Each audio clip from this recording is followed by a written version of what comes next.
Nigeria ranks number 6 on the Global Terrorism Index, just above Somalia and Israel.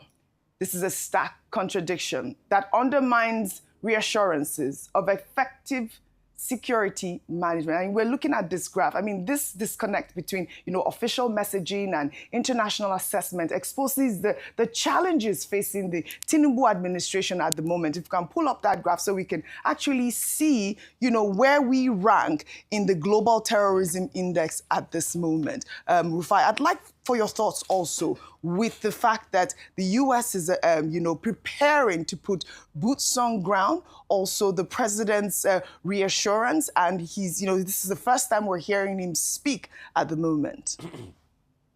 With that data you released, it shows that the government narrative is not working. Nigeria ranks 6 on terrorism index.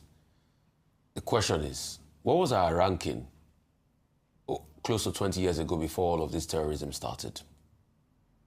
So it shows that in the last over 15 years, government has not done a lot to nip things in the bud. See, Ralph Waldo Emerson said something, that what you do speaks so loud I can't hear what you say. What Nigeria has done as a nation, as regards religion, it speaks so loud that we can't hear what it says. According to the Constitution, there is no state religion. But a government that has subsidized religious travels, under what basis and what guise has it done that? Is that not an affirmation of the idea of state religion? A government that increasingly have not been able to nip perpetrators of heinous crimes against people with religious affiliation in the bud. A government where a government official said he had nothing wrong with blasphemy. And I'll tell you this, I have seen ex-government officials laugh at me because I have a Muslim background and I converted to Christianity. Yes. What's the laugh about? I don't understand what that means. Why? That I am deluded. Okay. My mother is Christian. I went through the religious understanding process as a child, but I'm Christian. All right. But I respect my Muslim background. In fact, I do a lot for a family mosque that's built in our village. But I have seen government officials laugh at me, an ex-government official, laugh at me when I put out that tweet, saying I don't know what I was doing. Yes. All right. So you can see that what we do is different. And there have been persecution along the lines of religion. Yes. Why am I saying this? I'm saying this because every religion should be able to respect one another in Nigeria. Yep. And that's one thing we are not doing enough. But the most important point I want to make is also, and this was the question I was asking Professor Orowaro, and for all of you watching us, we had a mic glitch. It's not that we cut off Professor Orowaro. I need to repeat that. The complicity in the security architecture is a big problem. All right. The fact that people are complicit, I think because see, it even makes it difficult for the fighting soldiers to trust each other. And that's why we've constantly condemned narratives of people that defend bandits and terrorists. So these are the problems we should look at. We want solutions. This is it. But we need to live in a fair society. Yes. Are you on the floor? I mean, also the contrast between the Democrats and the Republicans. I mean, did you hear the Democrats? I mean, at this point, how many days is the government shut down in America at this point? It had to do with something. The longest. 30 something days. And, the Democrats are saying this is not about, Trump coming to free Nigeria and, there's all the conflicts that have been in the past without, the Republicans or the Trump administration even solving. Meanwhile, a content creator has asked Nigerians living in the United States what they think about Trump's threat to invade Nigeria over alleged Christian genocide, and the responses reveal a deeply divided diaspora community in a viral video making the rounds on social media. Several Nigerian Americans shared contrasting views on Trump's position, with some supporting potential intervention, while others condemned it as unwarranted interference. We don't have the video. They say the video is not loading now. But I don't know if you did take a chance to watch the video. I sent it over. You'd seen some people say, you know, Nigeria is a sovereign nation. You can't come in here. You see some people saying, of course, we need help. There's religious persecution. I mean, even the Republican senator, the sort of statistics that he reeled out while he was talking about the Christian genocide is quite alarming, Vimbai. Gosh, okay, there's a lot of things to unpack here, but let's start with, you know, those who are saying that, oh, Nigeria is a sovereign state and so forth. Yesterday, I'd made a point around the social contract, which is that government has a duty to people, and people in response will pay their taxes and be law-abiding citizens. It's the contract between government and people. But when the government doesn't do its duty to protect people, to provide security, to provide welfare and all of those things, then there's a trust deficit. It's a broken contract, and that broken contract takes away legitimacy from the government, and then people feel that they need to turn to whoever will help them for support. That's the situation we have on the ground right now.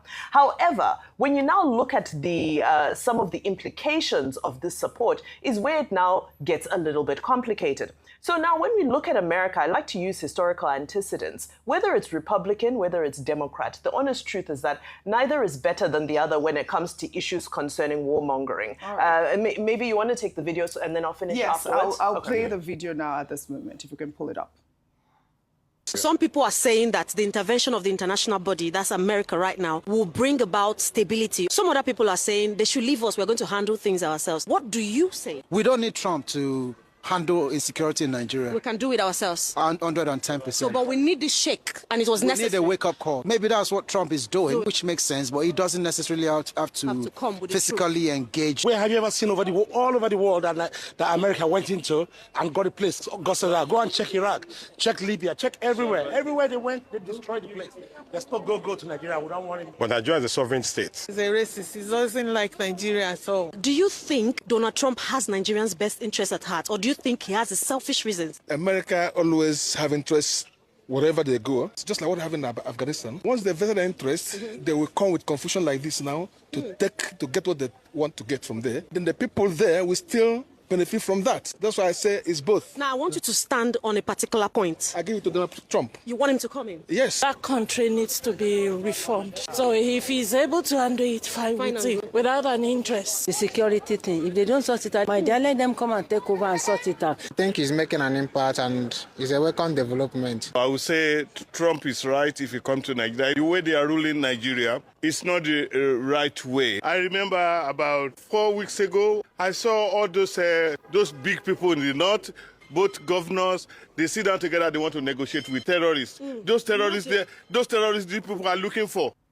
That was a big problem. I mean, that is a big problem, negotiating with terrorists. Well, the split among Nigerians in America mirror the broader national debate, proving that even geographical distance hasn't created consensus on this sensitive issue.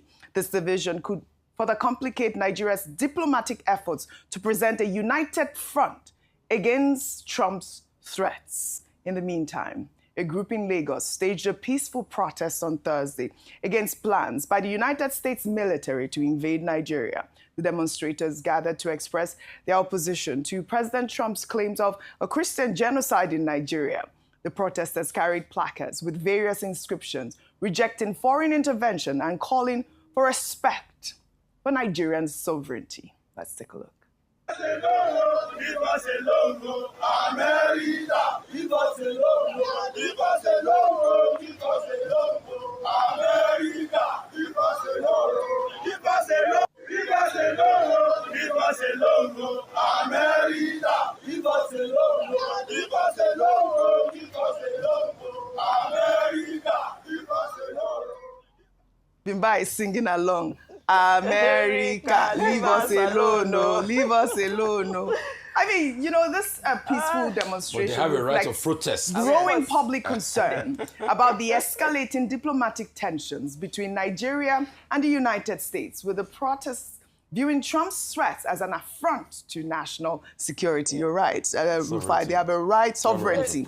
They have a right. They have a right to protest, and they're not disturbing public order apparently. Anyway, I just to land on my thoughts because I know we want to move on. I was saying that whether it's a Democrat government or whether it's a Republican government, it was a Democrat government under Barack Obama that caused the instability in Libya, that then caused the outburst of terrorists who moved south into the Sahel and caused the problem we have now in northern Nigeria. That's problem number one. Problem number two is, I mentioned it yesterday, we go back to the 19th century. Usman Dan Fodio invaded northern Nigeria. And what was his agenda? It was a jihad. It was because he was pursuing pure Islamization. He believed in the purity of the religion. Now you have that colonial era of Nigeria that took place. That's the first colonization of Nigeria. Of course, the second colonization came and it was a Christian colonization.